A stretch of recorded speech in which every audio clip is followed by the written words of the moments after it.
Alright, hello everyone. So this is the Sociology of Disaster, and as I announced multiple times, I will be traveling to the Philadelphia for my conference presentation. So I'm traveling from today until Sunday.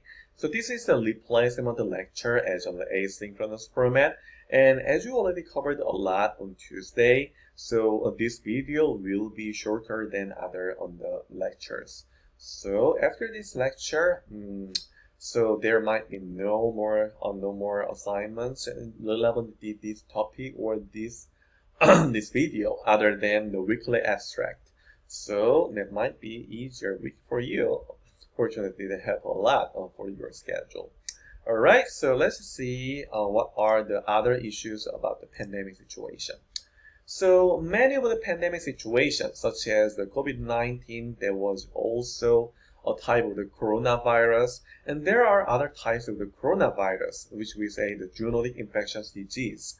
So the SARS was originated from the civet, and the MERS, the Middle East types of the SARS virus, that was originated from the camel, and the COVID-19 that was very famous originated from the in the Asia and the China in Wuhan, and that was originated from the infected by the pangolin and the bat.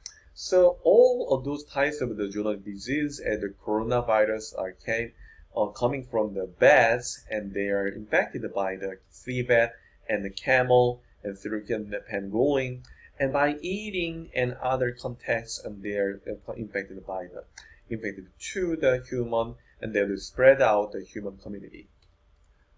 Alright, so the problem of the public health issues of the infectious disease is the spread of the infectious disease might not be very linear, which means it's not increasing by time as a linear format. However, on times, not the times or the powers, 3 powers 0 would be 1, which means the starting point as the first person or only one person.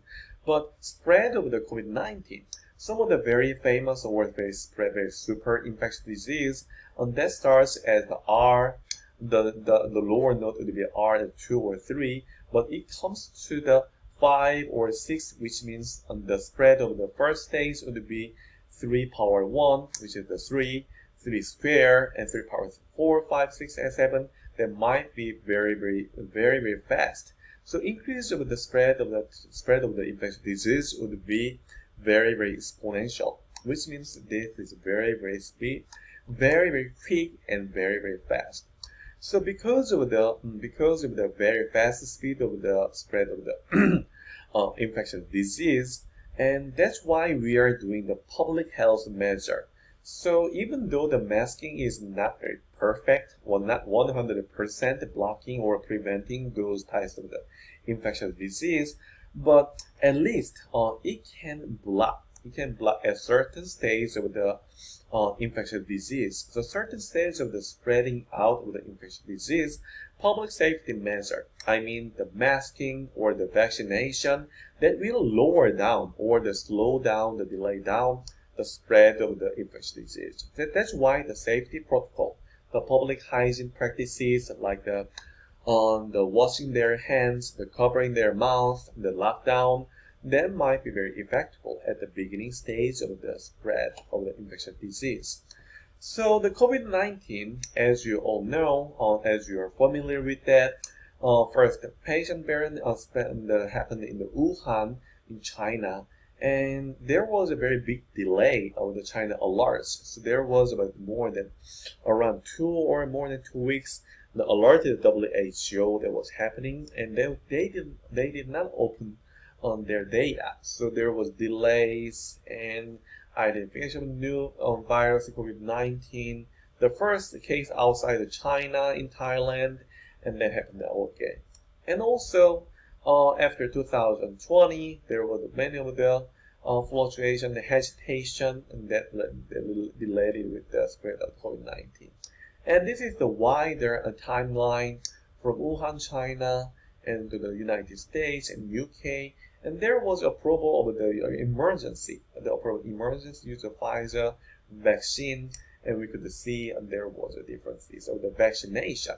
So I don't because this is not in-person format, we might check whether when was the first time we took the vaccination.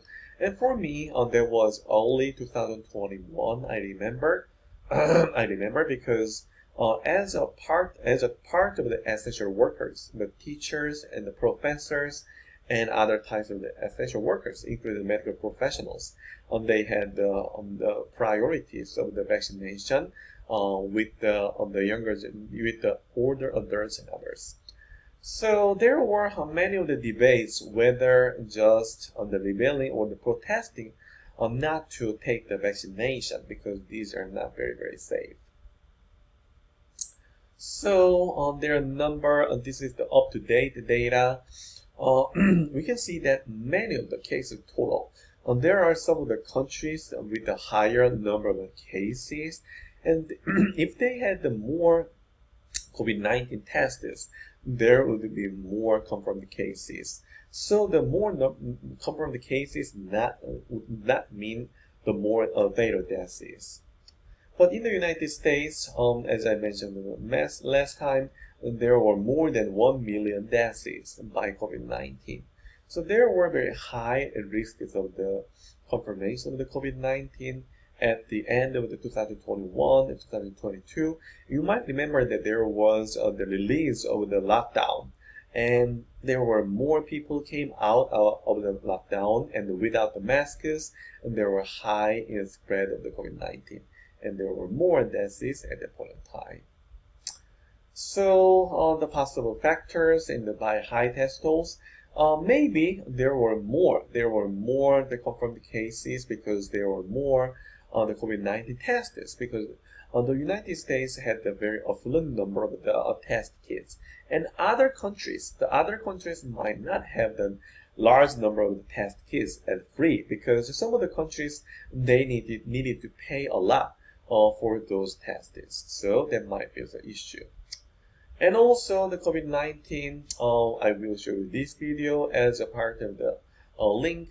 And essential workers. So as Jamie mentioned during the class, the essential workers, they needed to work during the COVID-19, even at the beginning of the COVID-19, when we didn't have the number of the masks. So they were in endangered situation of the public health issues. So that was why there were higher death rates and the higher rate of the infection to the people of color, or the deprived communities, or even in the not necessarily the lower deprived classes, but those who are working in the emergency or those working essential working sectors, they had high rates of the deaths because of the COVID-19. And also the people of the minority, the people of color, or non-white races, they would have the higher chances of the hospitalization or the death rates during the COVID-19. So there were many issues why they had the high rate of the death toll, because of the low rate of the health access, and as I mentioned in the previous slides, their occupation, whether essential workers and those who are in the front line, and their education, income, and wealth gaps, as we learned on Tuesday, their access to the information and housing and geographical areas, which means whether they are living in very dense area or very sparse area. Alright, so the discrimination and the racism include chronic and toxic stress. So on the isolation and any element of the stresses with the COVID-19 might be very worse in the deprived area or deprived groups of the people. And care access limitation. So even though, so for example, back in my grad school in the PhD program, even though I had a very low income, I had a very good access to the healthcare system because of the status of the employee, of the state employee. So the lack of the transportation, child care ability, and the distrust of the government and the access limitation, that might impact on the low rate of the hospitalization or low rate of the medical care services usages. So the healthcare access and utilization may impact on their low rate of the survival in terms of the, the cases of COVID-19. And also occupation, the higher proportion of the essential workers. So they needed to work in the front line, which means they had more exposure to the risks of the COVID-19. However, some other types of the workers, which means some of the people who could have the remote format without any other problem or any other risks of the layoff, they could have the better protection, or they could get out of the ways of the areas of the high risks of the COVID-19. So working condition in this setting, the close contact, the essential workers and the frontline workers, they needed to have the very high and the close contact with the public and other potential areas of the COVID-19 compared with the other people who could work in the remote format. And usually those people who could work in the remote format, they were the professionals and the highly paid jobs and the professionals with on the office setting. So we can see that their occupation may work a lot and may intervene a lot in terms of the differentiation of the risks of the COVID-19. And also the education, access to the information based on their education, and they would have the differentials of access. And also the education impact on their income, their occupation, and their flexibility and autonomy of their working schedule. So there might be very big determination of their access. So the COVID-19 impacted a lot based on the education. So as I mentioned repeatedly in the class, their internet service access and their education. So those pre-existing inequality in education might be exacerbated after the COVID-19. The housing issue, the more dense area, there were more types of the health issues. So we can see that not only their education or the socio-economic status, but also their demographic status. As mean, the elderly or the older persons, they would have much higher. So even 13 times higher and 630 times higher death rates compared with the younger generations. So compared with the 18 through 29, which are the younger generation who are very low risks of the death and the hospitalization of the COVID-19. And also because of the limited volume of resources and the private media. So because of the education in the case of the tanning, we could see the prosocial behavior to the children and the woman. So in terms of the COVID-19, there would be the prosocial behavior that the prioritizing some of the people. So there were some of the vulnerable groups of the people, those are in the front line, the essential workers and the children who might not be very well tested in the vaccination of COVID-19 and all the others. So the possible question would be, which groups would be more prioritized during the COVID-19? So as a term of discussion, the United States and most of the countries prioritize on those three groups of the people, the essential workers and the children or the young generation and the older adults who are very high risks of the COVID-19 of the disease, right? As you could see, younger generation in the infants and the juveniles and the younger adults, they had the much higher death tolls of the hospitalization. So there are many of the criteria. So there is a criteria that the ethical values, which means the maximizing the benefits, save the most life, first come, first served. These were not practiced in the COVID-19 because these are not very ethical.